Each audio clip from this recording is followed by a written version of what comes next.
Hi everybody, my name is Kenna, and today we'll be exploring an iconic and historical part of media history. Now imagine this.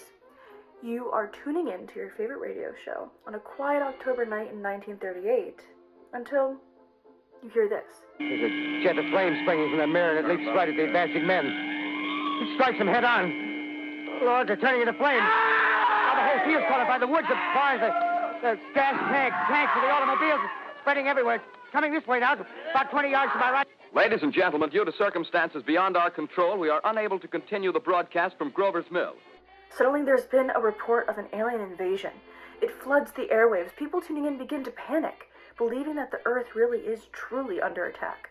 This wasn't just any ordinary Halloween night. This was the night that changed media, radio, and how we trust the media forever. On October 30th, 1938, Orson Welles and the Mercury Theater on the Air performed a radio version of H.G. Wells' The War of the Worlds, a novel that tells of aliens invading the world and the relationship between aliens versus the entire human race. The broadcast, structured as a series of serious-sounding bulletins, was written and performed so convincingly that the panic was widespread. People fled their homes, others called the police, some even made makeshift shelters, and bought things to get ready for the impending invasion. Newspaper headlines the next day declared widespread panic. But was the hysteria really as bad as the media later claimed? That remains to be seen.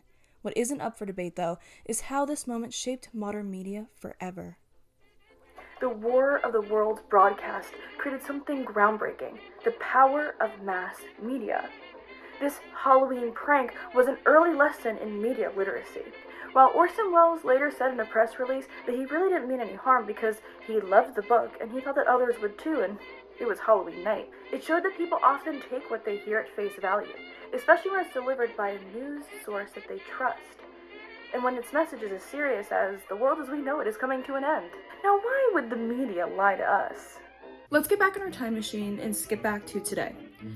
And we're still grappling with the same issues. When I first heard about this story in past communications classes, I thought to myself, now why would anyone fall for that? That was clearly fiction. But the thing is, we fall for these things all the time.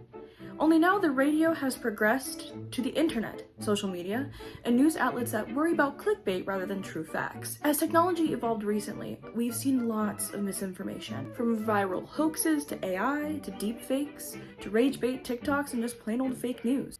The War of the Worlds panic serves as a cautionary tale to all of us who consume media. We must question what we're consuming, check our sources, and think critically. Orson Welles may not have known what a national event he created that night, but his broadcast made us think twice before just blindly following or believing in something. So next time that you see a shocking headline or something that seems a bit too good or bad to be true, take a step back and ask yourself, is this real? Or is it just another War of the Worlds moment to get clicks? Thanks for watching, and remember, don't believe everything you read on the internet and everything you hear on the radio. Thanks so much. Well, goodbye, everybody, and remember, please, for the next day or so, the terrible lesson you learned tonight. That grinning, glowing, globular invader of your living room is an inhabitant of the pumpkin patch, and if your doorbell rings and nobody's there, that was no Martian, it's Halloween.